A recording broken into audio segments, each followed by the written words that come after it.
এখানে একদম কালেকশন। কোথায় এসছিস? কোথায় যাচ্ছিস তুই?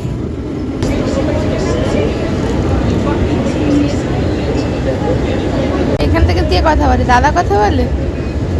এখান থেকে দাদা কথা বলে?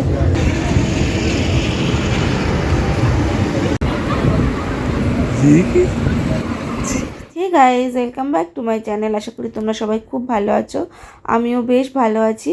আর আজকে নিয়ে যেতে সোনা বাবাকে একটুখানি ডাক্তারখানায়। তো ওর কিছু হয়নি, ও একদম সুস্থই আছে। তবে তো তোমরা দেখেছো ওর অন্নপ্রাশন হয়ে গেছে, আর ওর অন্নপ্রাশন হয়েছে 5.5 মাসে। তো ওই জন্য আমরা ভাবলাম যে ওই যেহেতু 6 মাসের কাছে সলিড শুরু করতে হবে 6 মাস পরেই, তো ওই জন্য ডক্টরের কাছে যাচ্ছি একটুখানি কনসাল্ট করতে। তো অনেকেই আমাকে এটা বলবে যে বড়রা আছে, তারপর অনেকেই তো বাড়িতে 6 মাসের পর থেকে নিজেরা মানে শুরু করে আর কি সলিড খাওয়া।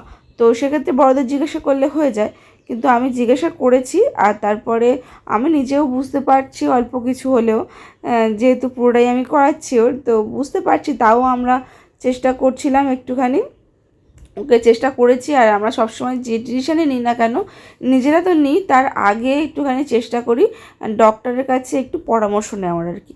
তো সেই জন্যই আর কি গেছিলাম। ওর তেমন কিছু হয়নি, আর ওর একেবারে ওয়েটটাও দেখা হয়ে গেল, আর ওর শরীরের এমনি বা যাবতীয় কোনো প্রবলেম থাকলে সেটাও জিজ্ঞাসা করা হয়ে গেল। আর সাথে ওই যে একটুখানি কনসাল্ট করার জন্য গেছিলাম। তো তারপরে বাড়ি থেকে বেরিয়েছি, একটা জুতো পরে যখন বেরোচ্ছি তখনই বুঝতে পেরেছি যে জুতোটা আর চলবে না, ওর সময় শেষ হয়ে গেছে। তো ওই জন্য ওর বাবা বললো যে, মানে আমার বর বললো যে তার বেশি ওর উপরে চাপ দিয়ে লাভ নেই, চলো একেবারে কোনো সময় আছে, জুতোটা চেঞ্জ করে নিয়ে একেবারে যাই। কোথায় রাস্তায় গেলে জুতোটা খারাপ হয়ে যাবে, মানে ছিঁড়ে যাবে, আর তখন একটা ম্যাচাকার কাণ্ড। তার থেকে দরকার নেই, তুমি এখান থেকে জুতোটা চেঞ্জ করেই চলো। তো আমাদের বাড়ির কাছে যে শ্রীলেদার্সের যে ছোটো শোরুমটা আছে না, ওটা হচ্ছে অতটা ভালো না, মানে ছোটো তো, অতটা কালেকশান নেই সত্যি বলতে। যেটা হচ্ছে যখন আমরা ওই বেশিরভাগ শ্রীলেদার্স থেকে জুতো কিনলে আমি হচ্ছে কিনি ওই ধর্মতলা, মানে স্প্ল্যান্ডে যেটা আছে, ওটা তো বড়, অনেক কালেকশান। এখানে এটা ছোটো তো, খুব বেশি কালেকশান নেই। আর খুব বেশি কালেকশান না হলে মনের মতো জুতো হয় না সত্যি বলতে। তাও অনেক মানে দেখে আর একটা জুতো ঠিক করা হলো, কারণ এখন তো প্রয়োজন, এখন কিছু করার নেই। এখন হঠাৎ করে আমি যদি এই জুতোটা পরে যাই, রাস্তার মাঝখানে ছিঁড়ে গেলে সে এক বাজে কাণ্ড। যাই হোক, এই জুতো পরলে আবার আরও একটা সমস্যা কী বলো তো, আমার পায়ে নতুন জুতো পরলেই ফোস্কা পড়ে। সে যত ভালোই হোক না কেন, ডক্টর শু বলো যাই শু বলো, আমি নতুন জুতো পরলেই আমার পায়ে ফোস্কা পড়ে। শেষমেশ এই জুতোটা পছন্দ হলো। এই সোলটা বেশ নরম, খুব সুন্দর জুতোটা আমার বেশ ভালো লেগেছে। তো অনেকটা একটুখানি নরম টাইপের জুতোটা, ওই ডক্টর শ্যুট টাইপের আর কি। তো তারপরে যাওয়ার সময় তো ঘুমিয়ে পড়েছিল। আমি ভেবেছিলাম সোনা বাবাকে তো এই প্রথমবার বাবু মেট্রোতে উঠছে, ওর মানে এক্সপ্রেশনটা কেমন হয় সে তোমাদের সঙ্গে সবটা শেয়ার করব। কিন্তু যাওয়ার সময় ঘুমিয়ে পড়েছিল, যার জন্য আমি শেয়ার করতে পারিনি। আসার সময় যখন আমরা ফিরে আসি, তখন তো মেট্রোর বাইরে বলতে গেলে অন্ধকারই, তাও ওইটা দেখছিল। যখন উপরে ছিল মেট্রোটা, তখন আর কি দেখছিল বারবার। খুব ভালো লাগছিল ওর, ও বেশ অবাক হয়ে গেছিলো। ওর দারুণ লাগছিল ওর মুখের অঙ্গি ভঙ্গি। ও আর আমি বারবার ডাকছি, বাবু আমার দিকে তাকা, আমার দিকে তাকাচ্ছিল না, ও শুধু বাইরের দিকে দেখছিল যে বাইরের আলোগুলো সরে সরে সরে সরে চলে যাচ্ছে। এইটা ওর বেশ ভালো লাগছিল। কোথায় যাচ্ছিস? এটা কোথায়? এই প্রথমবার উঠলে? এই প্রথমবার উঠলে?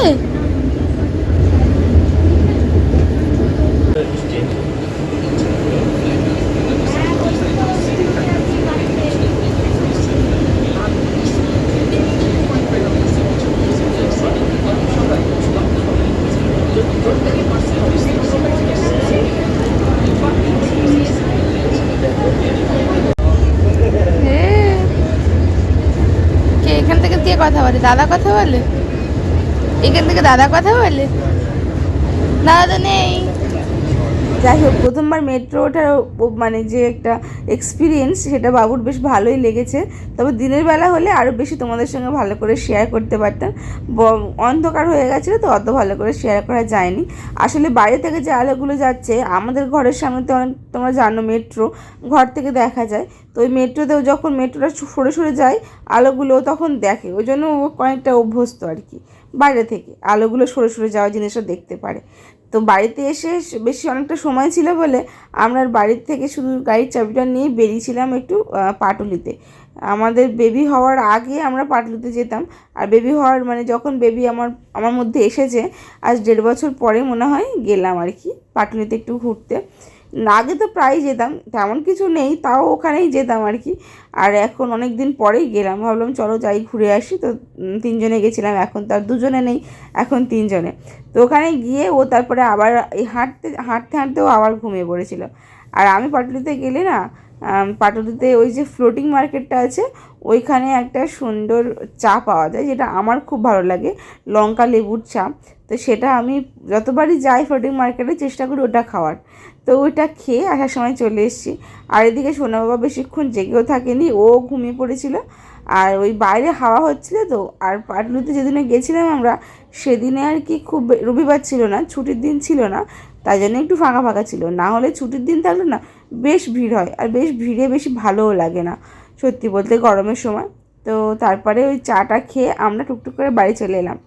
যাই হোক, তোমরা যদি কেউ এই লঙ্কা লেবুর চাটা কখনোই পাটুলিতে এসে খেয়ে থাকো তারা কিন্তু কমেন্টস করে জানাবে, আর যারা খাওনি তারা একবার হলেও ট্রাই করতে পারো, ভালো লাগবে, খারাপ লাগবে না। আমলকি, আদা, ধনিয়া পাতা, লঙ্কা সব দেয়া থাকে। যাই হোক, টাটা, চলো পরের দিন দেখা হচ্ছে অন্য কোনো ভ্লগে।